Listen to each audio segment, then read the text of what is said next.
Hello friends, it's Alyssa back at you with some more final facts. Today we're going to be discussing all of the arguments against gun reform. I'm going to be breaking down each and every single one, offering the most accurate rebuttal possible, and basically explaining why gun reform is the best solution possible in the wake of all the mass shootings that are going on. In addition, we're going to be doing our usual, breaking down the baseless final thoughts of Tomi Lahren. And I want to preface this video by saying that myself and many other people who share my side of the spectrum here are in no way calling for a ban on guns in their entirety. I just want to make that perfectly clear from the beginning. And let's go ahead and get started. I want to kick it off with a tweet that Tomi came out with in the last week after the shooting happened. And a lot of Republicans and Fox and everyone was really jumping on this as something that was valid. So let's go ahead and break that down. The tweet was, when a police officer shoots an unarmed man, you blame the officer. When a horrific school massacre occurs, you blame the gun. Explain that logic, you damn liberals. Let me go ahead and do that for you, Tomi. First off, need we remind you, Tomi, that anytime an unarmed American is shot by the police, you literally blame the unarmed American. Did you think we all forgot about that? Because we didn't. In addition, let's go ahead and get started with this one. So, we blame the officer, but above the officer, we really blame a broken justice system that is systematically stacked against minority groups. And we also blame that there's no accountability in these issues of injustice, because every single officer, not 5 out of 10, not 8 or 9 out of 10, every single officer that fits the description of being accused of murdering an unarmed American, right now, those officers are sitting at home, consequence-free, probably still living off the paid leave they received in the wake of such a tragedy. And similarly with guns, majority of us, I'm not blaming the gun, Tomi. Most of us, we're not blaming the gun. What I'm blaming is the ease with which the gun is obtained. The ease with which a weapon that is purposely and only created for mass slaughter is obtained. And I have a problem too when it's not that there's an absence of accountability. It's that there's a false accountability, a fake accountability. Because rather than trying to dig deeper and solve the issue by looking at it more clearly, rather than that, Tomi, Fox, the right would rather propagate this lone wolf mental illness narrative. And my problem with that is that lone wolf narrative likes to be based in some type of idea that circumstance is unique. That every single time a mass shooting happens, it's such a unique set of circumstances. But I have a hard time buying into a unique set of circumstances that seem to keep happening on a regular basis. One of the main reasons why I am so sick of hearing about everything else except for actual gun reform is because many people haven't realized or don't know, they're not aware, that the Center for Disease Control is not allowed to study gun violence. Congress has prohibited our government from allocating money, resources, time, anything in order to study gun violence. So because of this, if you know that, because of this, there is absolutely no proof against gun reform. Absolutely none. Oh, but Alyssa, Chicago. Oh, but Alyssa, the few cities that have been trying gun control and it's not worked. Yeah, you're right. I'm not dumb. I've seen it, you guys. I've seen it. I've done my research on it. However, as a person of logic, as someone of reason, I don't think I can make an argument until I have enough evidence to back up that argument. And the problem is that with the gun reform only being in Chicago or these whatever major city you guys want to push out for this, what happens in a city is different than what happens in rural areas. And what works for one city in one area might not work for another city in a whole other area. So for me, I would like to see gun reform or the study of gun violence implemented at a national level in order to record and analyze measurable results. The thing is, anybody who tries to use Chicago or any of these as examples, you only use that because you don't have the evidence it requires to make your argument, because that evidence does not exist, because our government is not allowed to study and produce that evidence.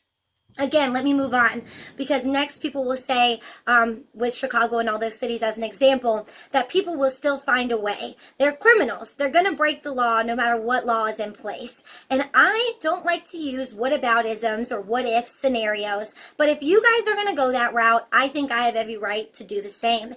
And I'm going to offer this to you guys. Why do we have any law ever? Why have any laws? Thieves are still going to steal. People are still going to do drugs even though they're criminalized. I know I speed. I've not worn my seatbelt a couple of times. I mean, why have them? Why have them? So do you see how stupid that sounds? And do you see how it's not really fair for you to take that argument as only applicable to gun reform, but not to anything else? It really just breaks down. And so people will say, well, Alyssa, what do you want? What is it that you guys want? Give me some specifics. I'll go ahead. Let me throw them out for you. Again, it's not banning guns in their entirety. I'll tell you that much. But what it is it looks like mandatory safety courses. It looks like logical age restrictions. It looks like actual waiting periods attached to actual thorough background checks. It looks like the FBI taking any reports of suspicion seriously, whether that be one report or multiple, as is the case with the most recent school shooting. It looks like the NRA taking their millions of dollars out of the pockets of our Republican politicians, and instead, why don't they put that money into investigating and researching the black market and other tangible outlets that these criminals will go to in order to bypass the laws that we want to put into place. And finally, I want to see gun shops a reasonable distance away from our education facilities. I don't know if any of you guys have looked into that, but there's no reason why a gun shop should be within 5 minutes of a school. I think that's something that we should also look at. And again, all of these laws need to be implemented and protected and held up at a national scale, not just pick and choose in little cities. It needs to be implemented everywhere. In addition, I hope you guys noticed that I never mentioned arming teachers. I think this is completely irresponsible, and I'll tell you why. Because I know, and every single person who tries to say we should arm teachers knows, that any police officer that has been killed in the line of duty has been killed with a gun on their person. They have been killed while armed. So why would that work in the cases of teachers? Because it doesn't stop our police from dying at the hands of gun violence either. So how about this? Bear with me, you guys. How about this? We implement actual sensible gun laws, and we study these laws, and we do this for 5 years, maybe a decade. And if at that point it makes absolutely no difference, myself and any other person on my side of this, I'm sure, would rightfully concede in our arguments. It's that simple, you guys. It's that simple. No one is trying to take away your Second Amendment rights. We're just asking for common sense on here, you guys. Next, let's move on to pushing thoughts and prayers. Tomi, in the wake of this school shooting, I've heard you do nothing. You've offered condolences that mean nothing, because all you talk about is thoughts and prayers as the only solution. Let me preface this as well by saying, I think faith is a beautiful thing. If your faith can get you through a hard time, if your faith gives you strength in the wake of tragedy, if your faith motivates you to be a good person and do the right thing, I think that is awesome. And isn't it great that we happen to live in one of the only countries, one of the greatest countries in the world, quote unquote, because we do get religious freedom. You know, I think that's a great thing. My problem, what I don't think is so great is that you, Tomi, want to again push thoughts and prayers as the only answer instead of actually acknowledging solutions like gun reform. There is no such thing as an attack on Christianity. It's an attack on this false Christian narrative that backs things that Jesus himself would have never backed, would have never taught. And again, religion is not something we should be talking about right now because there's a separation of church and state. But because you guys are bringing it there, I have to bring it here too.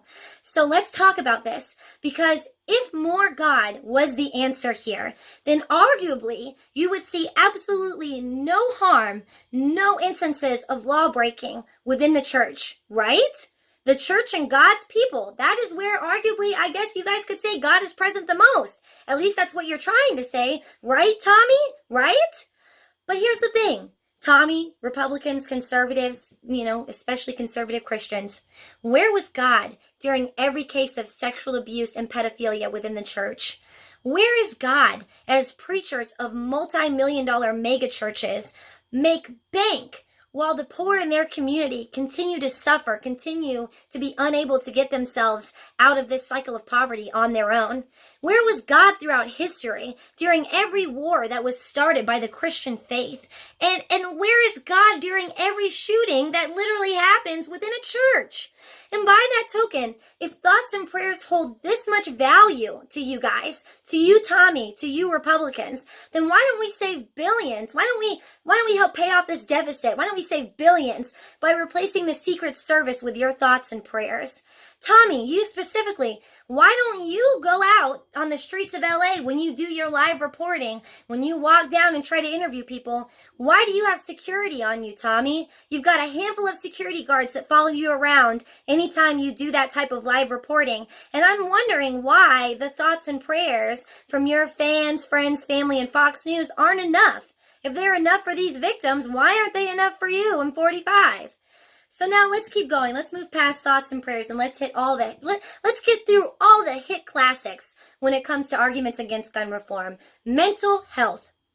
I find it funny. The only time that the right wants to discuss mental health is when they want to use it as the sole scapegoat for mass shootings. I don't ever hear you guys talking about mental health when it talks to better access to health care for those with mental illness. I don't hear you ever talking about the negative and harmful stereotypes that are attached to people with mental illness, like the stereotype you're holding up right now. Because I don't know if you know this, Tomi, but if you did 5 minutes of scholarly research, you would find that those with mental illnesses are vastly, far more likely to be the victims of a violent crime rather than the ones committing a violent crime. But I don't hear you talking about that, and I don't hear you especially talking about mental illness within minority communities. Mental illness is already an issue that is so severely swept under the rug, and it's even more so ignored within those specific communities, yet you never talk about that. You know what else you don't talk about? You also never want to acknowledge that there's a correlation between these mass shootings and the fact that they're carried out majority of the time by straight, white, cis males, homegrown terrorists. Never see you talk about that. And also, Tomi, another question. There's so much information that show how several of our developed countries in this world, several of them have identical rates of mental illness, yet we are the only one where this type of stuff regularly happens. So how do you blame mental illness?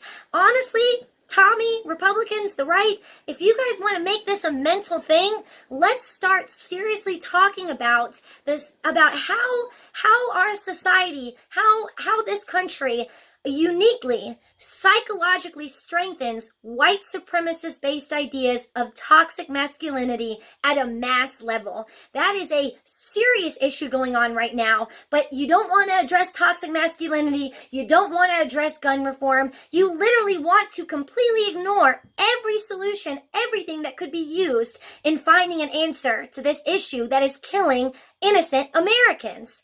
Let's move on. Another argument, the moral obligation, the moral duty to protect others. This is otherwise seen as the good guy with a gun theory.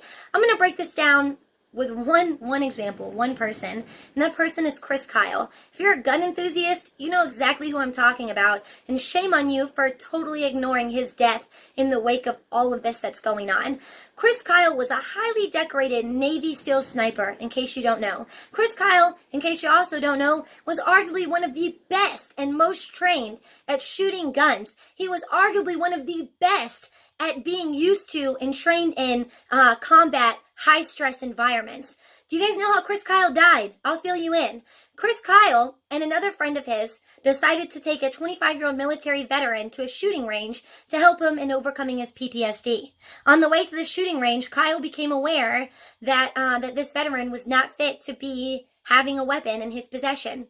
Upon arrival, the situation exploded like so. Chris Kyle and his friend, both who were armed, Chris Kyle again being one of the most trained Americans arguably in modern history, shot, killed to death with his own weapons that he had let the veteran borrow. Chris Kyle dead at the hands of gun violence. Y'all gonna talk about that?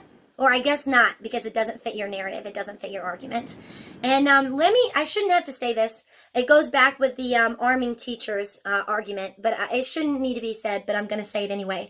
Is it not also my right, living in arguably the wealthiest nation in the world, is it not my right living here that I shouldn't have to live in fear every single time I walk out that door? Fear of a mass shooting. No? And is it not ridiculous? Is it not crazy that the only answer to that fear is to arm myself and learn how to operate the very weapon that I have the fear of, or the very person, the very concept that I have a fear of with the weapon? I just don't understand how the answer to that fear is forcing me to do something that I don't want to do. Forcing me to do something that I don't want to do, that teachers don't want to do, that other Americans don't want to do. Wow, that sounds a lot like freedom, doesn't it, you guys? Forcing us to do shit. Really free. Super free. And the final argument, without our guns, we're at risk for martial law and at the mercy of tyrannical governments.